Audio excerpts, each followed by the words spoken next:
Il TG del quotidiano La Nazione Siciliana, notizie della Sicilia in 3 minuti.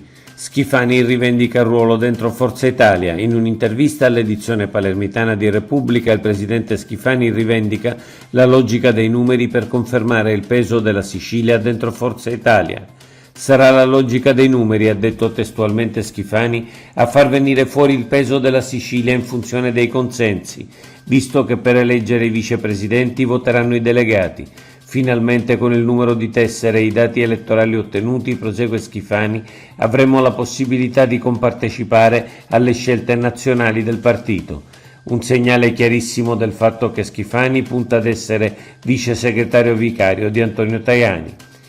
Eurolink consegna i progetti definitivi del ponte. Il consorzio Eurolink, capeggiato dal gruppo WeBuild, ha consegnato alla società Stretto di Messina l'aggiornamento del progetto definitivo del ponte.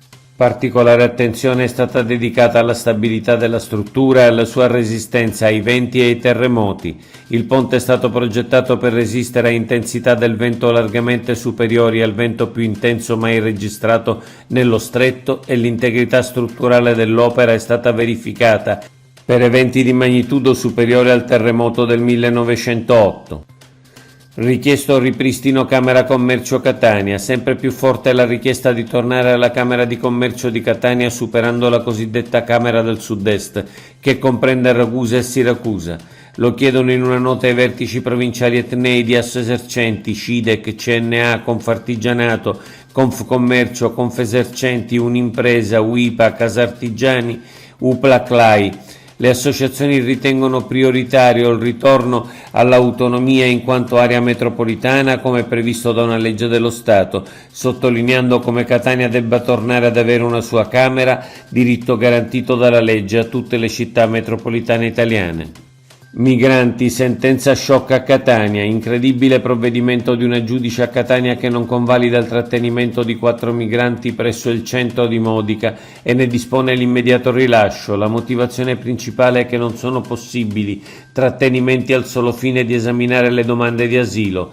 La sentenza, alla quale ovviamente verrà presentato appello dagli organi di governo, di fatto si sostituisce all'ultimo decreto sulla questione migranti e rischia di determinare nuovi flussi migratori.